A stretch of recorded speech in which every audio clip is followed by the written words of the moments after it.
And really, that boy said, what happened to the Cubans? Oh, just like Cubans. And what happens is that we come to Miami or we come to New York with the heart of Puerto Rico. So we live in Miami as if we're living in Puerto Rico. In Puerto Rico, unfortunately, my brethren, minimum wage is like $5.75. It's like, I don't think it has gone up.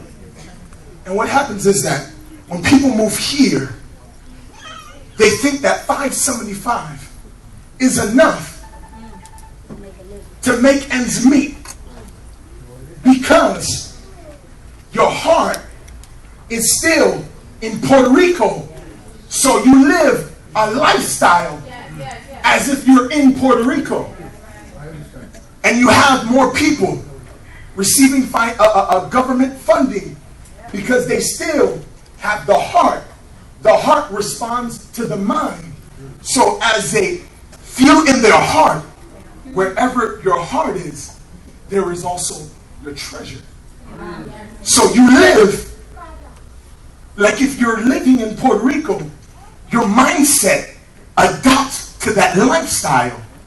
And then you give your children that mindset as an inheritance, rather than a mindset of prosperity, that you can make it above the circumstance wherever you are.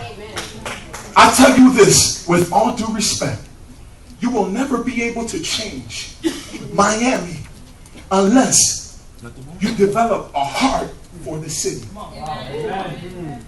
You will never be able to shift your church unless your heart is in your church. As long as your heart is in here, this church, in that church, I like that pastor's word, but I like that pastor's word. And I never develop a heart for my own house.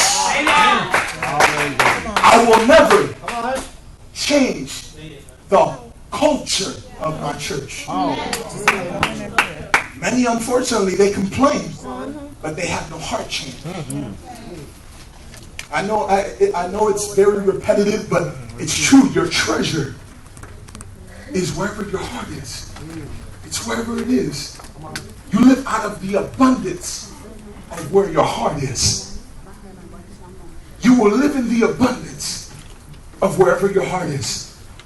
Many people, they love their jobs more than they do their church. So when it comes time to do something for church, they become uneasy, uncomfortable. And why the pastor gotta ask me again? Why does my youth pastor have to, man, why does he have to point me out? You know, I heard somebody say in my dad's church, he said, Pastor, I tell you all with all reverence and, all glory be unto God. I tell you with all reverence, they're really good. But they took, Pastor, I didn't like my old pastor because he used me. My pastor used me. And my father, in all his wisdom, thank God for him, he sits back in his chair and he says, then my question to you is, why are you there? The point of you being in the kingdom is for someone to use you. If someone doesn't use you, they're of no use. Thank you, Pastor. We're going to tag team preach after this. That's what happens when you carry the spirit of your spiritual father. Oh, y'all ain't shifting yet.